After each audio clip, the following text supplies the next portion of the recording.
अब 12th class के math से डिटर्मिनेंट टॉपिक का एक कॉन्सेप्ट बेसिस क्वेश्चन तुम्हें दे रखा है कि ए एक स्क्यू सिमेट्रिक मैट्रिक्स है और इसका ऑर्डर 3 है। तुम्हें इस मैट्रिक्स ए का डिटर्मिनेंट फाइंड आउट करना है, तो तुम्हें इसका सॉल्यूशन प्रोसेस के साथ बताना है, क्योंकि ये जो है एक जनरल रिजल्ट भी देता है। तो देखो इसको हम कैसे सॉल्व करेंगे।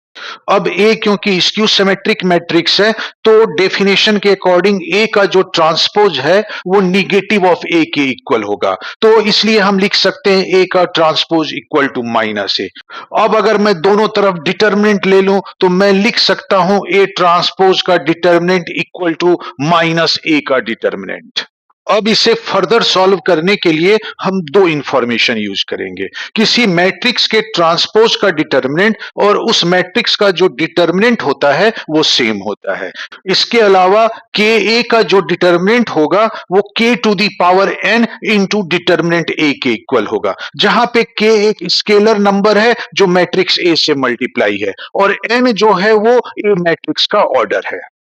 तो इस तरह से इस एक्सप्रेशन में ए ट्रांसपोज के डिटरमिनेंट की जगह पर मैं डिटरमिनेंट ए लिख सकता हूं और माइनस ए डिटरमिनेंट की जगह पर मैं -1 का whole cube into determinant A लिख सकता हूं। यहां पर -1 एक स्केलर नंबर है जो मैट्रिक्स ए के साथ मल्टीप्लाई है और ए मैट्रिक्स का ऑर्डर 3 दे रखा है, तो इस फॉर्मूले के अकॉर्डिंग राइट साइड में हो जाएगा -1 का whole cube into determinant A.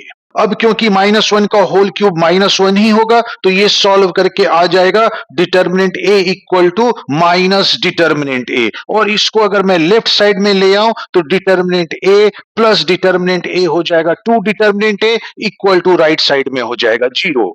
अब 2 राइट साइड में जाके डिवीजन में आ जाएगा, तो सॉल्व करने पे मेरे पास आंसर आ जाएगा डिटर्मिनेंट ए इक्वल टू 0। तो इससे हम एक जनरल रिजल्ट भी निकाल सकते हैं कि ए अगर कोई स्क्यू सिमेट्रिक मैट्रिक्स है और उसका ऑर्डर कोई ऑड नेचुरल नंबर है, तो उसका जो डिटर्मिनेंट होगा वो हमेशा 0 आएगा। तो इसलिए तुम इस इंफॉर्मेशन को याद करके रख सकते हो।